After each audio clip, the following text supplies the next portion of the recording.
की जो कहानी वो हमारे एक सब्सक्राइबर ने हमें भेजी है, जो उनके साथ उनके बचपन में घटी थी। तो इस कहानी को सुनने से पहले आप सब लोगों से रिक्वेस्ट है कि इस कहानी को ज़रूर से पूरा सुनिए, क्योंकि ये कहानी बेहद ही डरावनी होने वाली है। तो अब आप लोगों को ज़्यादा वक्त लेते हुए इस कहानी को उन्हीं की जुबानी सुनते हैं। वेलकम दोस्तों, मेरा नाम मीनाक्षी है।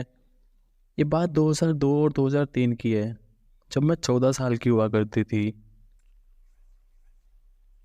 उस समय मैं, मेरी एक छोटी बहन, मेरे मम्मी पापा, हम सब लोग शहर में ही रहा करते थे, क्योंकि मेरे पिताजी यहीं पे एक बिज़नेस किया करते थे। हमारा गांव बिलासपुर में पड़ता है, जहां मेरे चाचा, मेरी चाची, उनका एक बेटा और उनकी एक बेटी रहती है। वो लोग हमारी पुश्तैनी मकान में ही रहते हैं, और वहीं पे चाचा जी जो है वो खेती किया करते हैं। हम सब लोग अक्सर हमारी गर्मियों की छुट्टियों में वहीं पे जाया करते थे, और जब भी हम चारों भाई बहन इकट्ठा होते थे तो हम खूब मौज मस्ती किया करते थे। जैसा कि आप सबको पता ही होगा कि बच्चे अगर एक साथ इकट्ठा हो जाएं तो पूरे घर को अपने सर पे उठा लेते हैं। और थोड़े दिनों में हम लोग गांव पहुंच गए। भाई बहन का नाम बता दूं, मेरा नाम मीनाक्षी, मेरी छोटी बहन का नाम रवीना, और मेरा जो कजिन भाई है उसका नाम राहुल, और जो मेरी कजिन सिस्टर उसका नाम गीता। हम सब का डेली का यही रूटीन हुआ करता था कि हम सब लोग पूरे दिन गांव में घुमा करते थे, और शाम को एक साथ बैठकर खाना खाकर सो जाया करते थे। एक दिन मैं, मेरे कजिन और मेरी बहन, हम सब लोग गांव से बाहर घूमने को निकले। तो हम लोग घूम रहे थे, तो घूमते घूमते बीच में एक तालाब आता है। तालाब के उस तरफ एक बड़ा सा बगीचा दिखाई देता है। तो बगीचे को देखकर ऐसा लग रहा था कि मानो उसकी देखरेख कोई नहीं करता है। उसके अंदर लगे हुए पेड़ मानो सूखे हुए थे। उसमें मुश्किल से 2 या 4 हरे पौधे ही बचे थे। तो मैंने अपनी कजिन को बोला, जो मेरी मेरी ही उम्र का था, राहुल चलो इस बगीचे में घूम कर आते हैं। तब राहुल बोलता है कि नहीं, मम्मी ने वहाँ जाने से मना किया है। गांव का कोई भी आदमी वहाँ दिन में भी नहीं जाता। तो मैंने पूछा क्यों नहीं जाता। तो राहुल चुप हो गया। मैंने उसे दोबारा पूछा, बोलो बता क्यों नहीं जा रहे। तो मुझे उसके चेहरे पर उसका हाव भाव देखकर लग रहा था कि वो डर गया है। मैं उस वक्त बच्ची थी, लेकिन थोड़ी बहुत समझदार थी। मैंने उससे ज़्यादा टाइम पर पूछना ठीक नहीं समझा। हम लोग बाजार घूमकर वापस घर आ गए थे। तो हम लोग खाना खाकर सोने के लिए आए ही थे कि इतने में मेरी चाची मेरे पास आती है और समझाती है कि बेटा वहाँ मत जाना। ना सुनकर मैंने कहा ठीक है, लेकिन मैं समझ गई थी कि राहुल ने चाची जी को सब बता दिया है। अब हम सोने के लिए सारे भाई बहन आ गए थे। सब भाई बहन ने बातें करना शुरू कर दी, लेकिन मेरा दिमाग बार बार वहीं जा रहा था, और मेरे मन में वहां जाने की बेचैनी अब बढ़ने लगी थी। वो कहते हैं ना, बच्चों को जिस चीज़ के लिए मना करो तो उसी काम को ज़्यादा शिद्दत से करते हैं।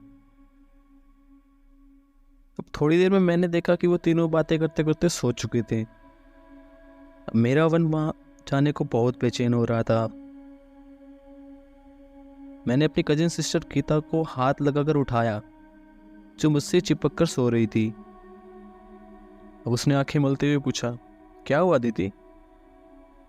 तो मैंने उसको कहा कि मेरे साथ बाहर चलो। वो मेरा हर कहना मानती थी।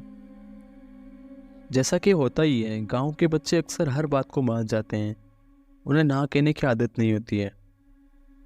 हम लोग कमरे से बाहर आए, और बाहर आकर हॉल में आए। अब हम लोग कमरे से बाहर हॉल में आ गए, जहाँ मेरे चाचा और मेरे पापा सो रहे थे। मैंने उससे कहा कि क्या वो मेरे साथ वहाँ बगीचे में घूमने चलेगी। पहले तो उसने कुछ नहीं बोला, लेकिन मैं जब उससे दोबारा बोला तो उसने हाँ बोल दिया। फिर मैं अपने रूम से अपना पर्स ले आई, जिसमें मेरा कैमरा रखा था। मुझे फोटोग्राफी का बहुत शौक था। हम दोनों दबे पाँव घर से बाहर आ गए थे। बाहर तो हम लोग आ गए थे, लेकिन बाहर बहुत ही अंधेरा हुआ था। तो गीता को मैंने बोला, हम तालाब कैसे पार करेंगे? तो उसने कहा, दीदी हम लोग जंगल के रास्ते से चलते हैं जो खेतों के बीच से होकर गुजरता है। रात भी हो गई थी तो कोई खेत वाला भी नहीं दिखेगा। तो मैंने कहा ठीक है। रात के उस काले अंधेरे में कुछ भी साफ नहीं दिखाई दे रहा था। हम लोग बस खेतों के अंदर से चले ही जा रहे थे। चारों तरफ सन्नाटे में बस लोमड़ियों के चिल्लाने की आवाजें आ रही थी, जो काफी हद तक डरा भी रही थी। गीता ने पूछा, दीदी आपको वहां क्यों जाना है? तो मैंने जवाब दिया, क्योंकि मुझे चाची जी को बताना है जो उन्होंने मुझसे कहा था कि ऐसा कुछ नहीं होता है, इसलिए मैं कैमरा भी साथ लेकर आई हूँ। अब हम लोग 2-3 खेत पार कर चुके थे। काफी देर चलने के बाद अब बगीचे के पास भी पहुंच चुके थे। बगीचे के चारों तरफ तार से तारबंदी की गई थी। बगीचे की वजह से काफी अंधेरा हो गया था। गीता शायद थोड़ा डर रही थी। उसने मेरा हाथ बहुत जोर से पकड़ा हुआ था। मैंने गीता से कहा, डरो मत, मैं तुम्हारे साथ हूं, और कहा एक बार मेरा हाथ छोड़ो, मैं फोटो लेती हूँ और साथ में नज़ारा रिकॉर्ड करती हूँ। गीता ने मेरा हाथ छोड़ा और मैं फोटो खींचने लगी। जब कैमरे का फ्लैश ऑन होता तो वहाँ उजाला होता, और उस उजाले में बहुत सारे सूखे हुए पेड़ पौधे दिखाई देते और पूरा कचरा दिखाई देता, मानो सालों से यहाँ कोई आया ही नहीं हो। दीदी दीदी, ये आवाज़ तो गीता की है, लेकिन वो मेरे साथ नहीं थी। मैं शायद फोटो खींचते खींचते बहुत आगे आ गई थी और उसका मुझे याद ही नहीं रहा। उसकी आवाज़ काफ़ी पीछे से आ रही थी। मैंने पीछे मुड़कर भागना शुरू किया तो गीता अपनी जगह पर खड़ी थी और उसने अपने मुंह को दोनों हाथों से कसकर पकड़ा हुआ था। मैं उसके पास आई। मैंने पूछा, क्या हुआ गीता? तो मेरा ऐसा 2-3 बार पूछने पर गीता बोली, चलो यहाँ से, मुझे घर जाना है। वह क्या कहकर जोर जोर से रोने लगी। उसको रोता देख मुझे अच्छा नहीं लग रहा था और मैं वहां से तुरंत घर के लिए चल पड़ी। गीता मेरे साथ चल तो रही थी, लेकिन वो कुछ अब अजीब सी हरकतें कर रही थी। वो कभी हंसने लगती तो कभी रोने लगती। उसका बर्ताव मुझे काफी अजीब लग रहा था। हम लोग खेतों के बीच से चले ही जा रहे थे, तभी गीता चलते चलते रुक गई और पास के एक पेड़ पर जाकर उसके ऊपर चढ़ने लगी। वह पेड़ काफी छोटा था। वह पेड़ पर जाकर बैठ गई और बोली, यही मेरा घर है।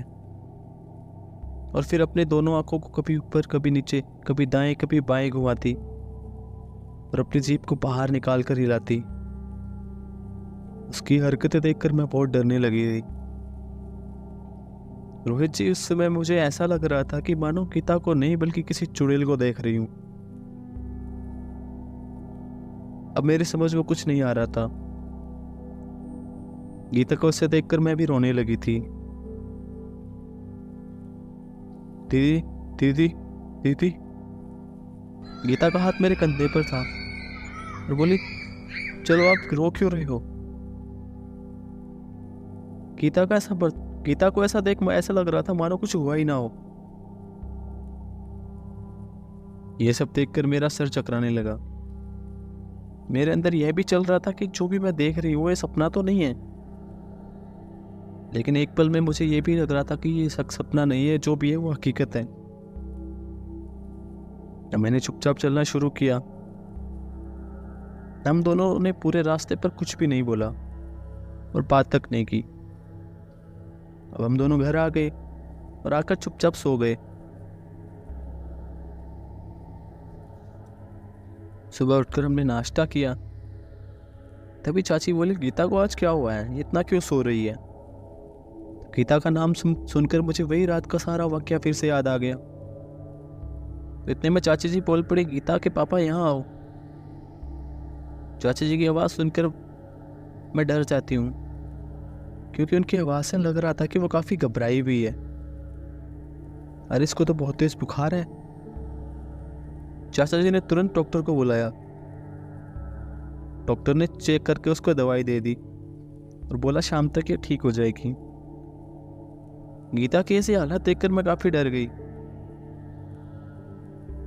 पूरा दिन मेरा कहीं भी मन नहीं लगा और ना ही मेरे कजिन राहुल का। अब रात के 10 बजे होते हैं। गीता आज अलग ही सो रही थी। उसके साथ चाची जी सोए हुए थे उसकी देखभाल करने के लिए। हम लोग सब सो गए थे। तभी चिल्लाने की आवाज आती है। ये आवाज सुनकर सभी लोग उठ गए और ये आवाज चाची जी की थी, जो कि हमारे घर के बाहर से आवाज आ रही थी। तो मैं देखती हूँ कि गीता पेड़ पर चढ़ी हुई है और जोर जोर से रो रही है। ये मंजर बहुत ही खौफनाक था।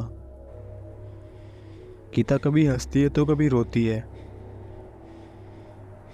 दादा वहां से तुरंत भाग गए। भागकर वो एक तांत्रिक को लेने जाते हैं। तब तक गीता ने वही मंजर अपने सर पर पूरा ढाया हुआ था। तो तांत्रिक वहां आता है। सबसे पहले उसने पेड़ को एक धागे से बांधा और तांत्रिक के एक बार कहने पर ही गीता नीचे आ गई। तांत्रिक ने अपने पूजा पाठ का सारा सामान निकाला और अपने मंत्र पढ़ने शुरू किए और साथ ही वो एक भस्म गीता के शरीर पर मारता। अब गीता धीरे धीरे नॉर्मल हो रही थी। तभी तांत्रिक ने गीता को एक ताबीज बांध दिया और तांत्रिक कहता है कि इस बार तो ठीक है, अगली बार से कोई भी उस बगीचे में ना जा पाए, और चला जाता है। दोस्तों स्टोरी यहीं तक थी। अगर आप लोगों को स्टोरी अच्छी लगी हो तो वीडियो को लाइक करना और कमेंट्स में ज़रूर बताना।